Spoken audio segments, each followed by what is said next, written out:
तुझको पहले बोला था कि वीडियो खिड़की पे बैठ के बारिश देख रहे तो कहाँ देखिए गया भाई कुत्ते? बहन में कैसे बारिश ही तो नोक-झोंक देख होता रहा है। था। तो बताया क्यों नहीं? और इसी दीदी वो प्यार के लिए कान भाई की बहन बारिश का देखने प्यार लगा था माना ना, जाता वो काजल वीडियो कॉल पे दिखा रही थी। है। ये वीडियो देखिए। कभी कभी रिश्तों को बचाने के लिए करना पड़ता है। तो रिश्तों को खत्म करने के लिए जो आज करना पड़ेगा ना वो मैं करूंगी। हैं? आज काजल की पोकी पर मौत बनकर बरसेगी वही बारिश।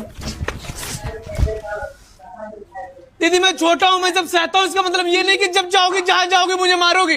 मम्मी ने आपको बोला था कपड़ा उतारने के लिए, मुझे नहीं। You failed as a daughter not me. जा रहा हूँ। आशु सॉरी यार। आशु यार पापा के कल ऑफिस से कपड़े सूखेंगे नहीं तो मम्मी मार मार के कीमा बना देंगी भाई यार। सावन चल रहा है दीदी, कभी तो वेजिटेरियन बातें कर लो यार, हर समय कीमा बिरयानी। आइए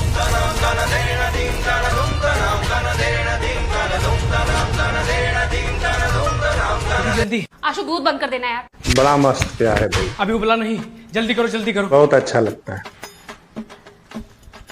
दीदी मम्मी।